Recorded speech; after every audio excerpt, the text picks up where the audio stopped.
poverty for young black men aged 14 to 24. This was in Newport News, Virginia, where you currently live. The truth is that in Newport News and nationwide, young black men aged 14 to 24 are trapped in a never-ending cycle of crime and poverty with no outlet nor means to escape. Ateba Gaines, in her doctorate research at Johns Hopkins University, found that young black men have the lowest life expectancy and highest age-adjusted death rates for homicide compared to other racial ethnic groups due to cumulative exposure to socioeconomic disadvantage, racism, and in residents of neighborhoods with little to no resources. Also, young black men are 3 times more likely than other racial ethnic groups to live in poverty and drop out of high school and have the highest unemployment and homicide rates, 3 times the rate of Hispanics and 10 times for other racial ethnic groups. I'm going to stop there for a second. Ateba, I think you're very qualified to understand the plight of people that are going through hardship. I mean, you've shared enough of your life story, but you picked this population, blacks, young black men, 14 to 24. And I can say this, in the 7 years that I've been working to fight recidivism, your statistics I absolutely agree with. The statistics are unbelievable, but it's basically because they're born into a life that they're trapped from day one. And so I'm right here with you. I just want to share something really quick, but I want to get it back to you. I was on a plane ride when I came back from Oregon into the prison in my family that I visited a couple weeks ago. And I had the pleasure to sit next to a gentleman that I met, an amazing person. And he made the comment, though, after he heard about my foundation, Right Thinking, and how I fight recidivism and how I'm trying to help these populations. He said, but that's a choice they made. And I said, that's true, but let me tell you something that I don't think you realize. 85% of all the children whose parents are or have been incarcerated, they go behind bars. They're born into a life that was not of their choice, and it affected all their future choices because of the bad upbringing and the bad environment that they came into. And I said, but I went a step further with myself. I was thinking that I want to go into prisons and help people come out and learn new parenting skills and learn new ways to raise their own children so we can keep the children from following in their footsteps. But it's more difficult than that. In prison, there are tremendous numbers of juveniles that are sentenced to adult prisons, not to mention the juvenile detention centers that are failing across the country. And in Oregon, just last May, I was in front of about 87 men for 3 hours in a seminar that I led. And 3 of them shared that they went into prison, adult prison, at 15 years old. One of them, he and his girlfriend at 15 were heroin addicts, and he served 8 years. He's getting ready to get out. Another one, at 14, he was severely abused by all of his family members. He got charged with armed robbery at 14. By the time he was 15, he had 20 counts against him, and he served 13 years, and he's getting ready to get out. And the third one, he went in at 15, and I don't know why he went in, but I know this. Both of his parents were drug addicts, incarcerated. At 1 year old, he was removed from his family, and he was put into an orphanage and adopted, and then he ended up going into prison at 15. We are dealing with an epidemic where young people, whether they're 15, 17, 19, 21, or whatever, young people that don't know the right ways to go about living a good, honest, productive, giving life filled with community, they're going to prison. And when they get out, whether they're male or female, they're going to have children. The girls are going to come out and get pregnant. These guys are going to get someone pregnant. And those children are going to become the 85%, and they don't have a chance. So that's my story right now. What is it that Youth Entrepreneurship Club, tell me all you want to about it, because I think it's probably the most important approach that I've come across in a very, very long time to deal with this problem. Well, I think that, like I mentioned, when the job closed up, that opportunity closed up for me, it really made me upset. I was angry. I was angry with the fact that people need to understand that, like you said, you don't choose who your parents are. You don't choose where you're raised. You know, where you're put on this earth, that's your place. That's your starting point, but it's not your ending point.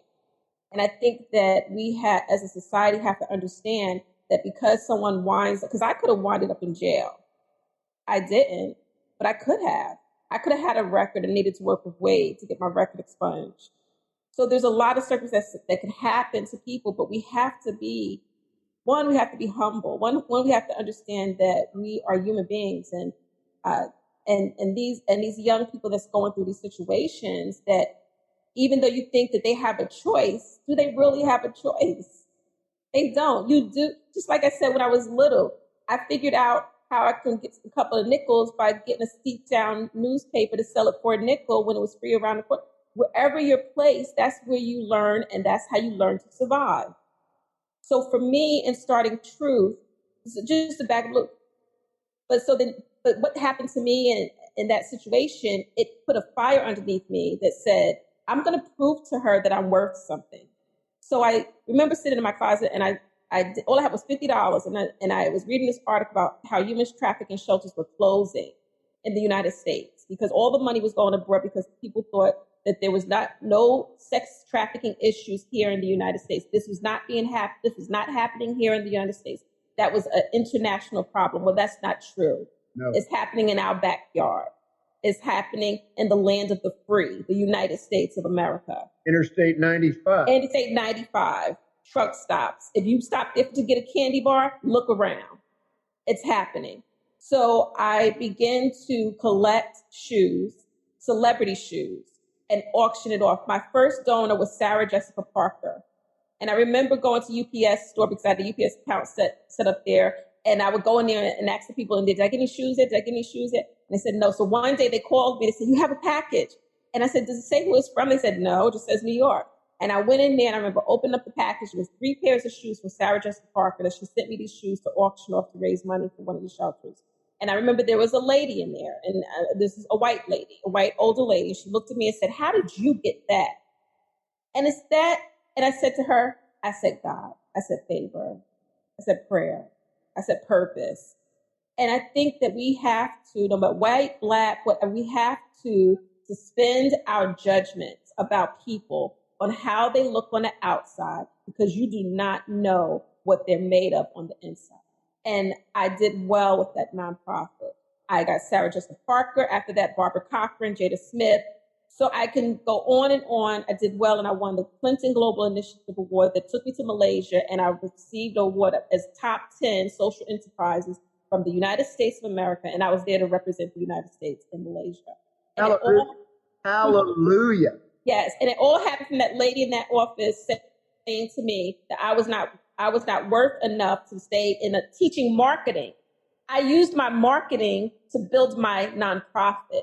And it was like I was going to show her that my past did not dictate my future. What she said to me in that office did not dictate to where I was going in my future. And so you didn't want me to share my testimony, but now I'm going to use my skill sets to empower the whole country and to educate people about human trafficking on a global scale. And I'm going to share my story because my story is not for sale. My story is not to be silenced. My story is my own. And you're not going to dictate to me about what I do with my story. And so I said, I'm just telling you, like, we have to. And so for my goal, so after I came back from Malaysia, that's when I had my stroke. They told me I was going to be paralyzed on the right side. I was never going to talk again, but that was not true. Everything came back. And so now I'm in full capacity. I'm healthy, and I'm saying, God, what's next? And so what's next is this generation of young Black men, ages 14 to 24, that people are putting on them false assumptions and dictating and saying who they are and who they can be. They're putting limitations on them and saying that they can only be drug dealers on the corner. And if they have a prison record or a felony, they can only be certain career types because they are limited. Well, they are not limited. So the purpose of Truth Entrepreneurs Club is to smash those false assumptions that are put on young Black men, that they are dangerous, that they cannot learn, that the only opportunities that they have are the streets.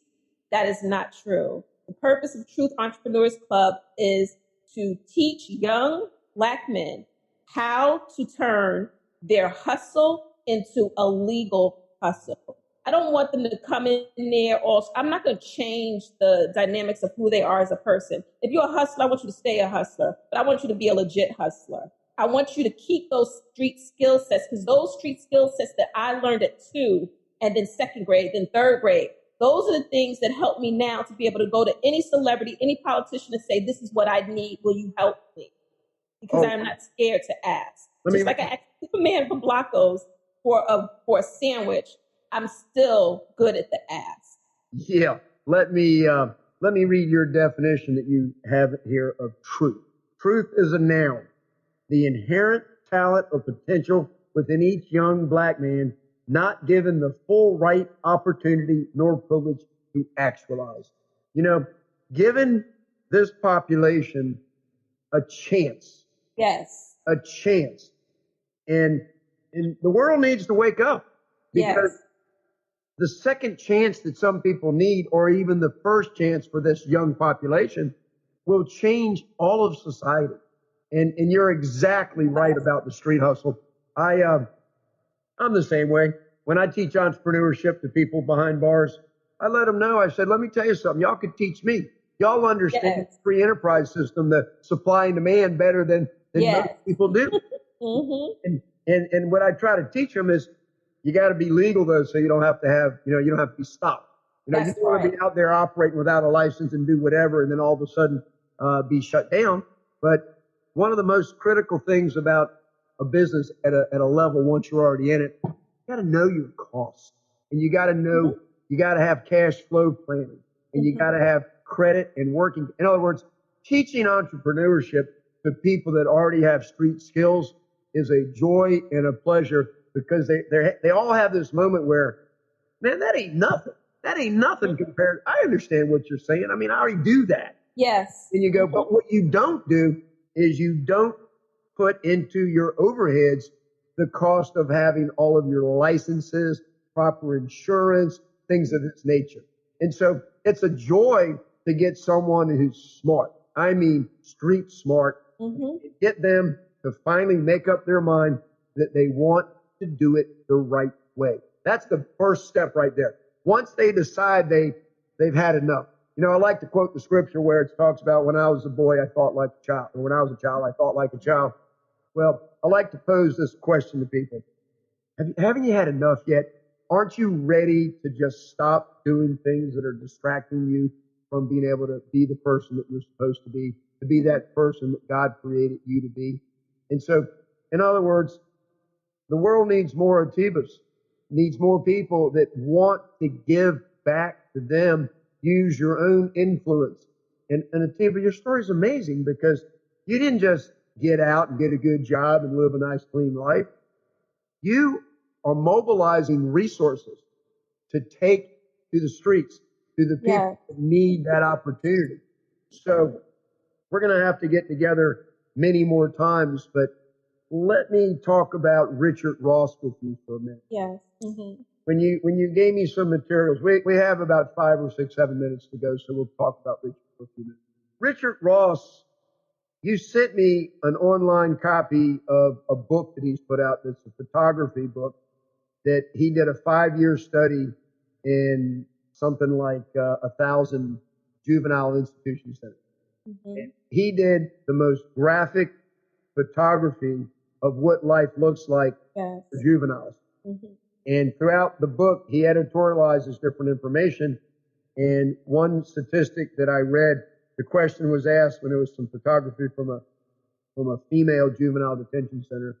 It said, how many of these female juveniles that are in this center, what percentage have been sexually abused? Oh, yes. And the answer was, there's 88 females in here, and every single one. Yeah. 100%. 100%. Oh my gosh. That broke my heart. Yes. Broke my heart. That book will make you cry. I read it. Oh my God. You gave it. Yeah. Richard Ross has done a great thing for the world. He's exposed injustice. He's exposed inhumane treatment.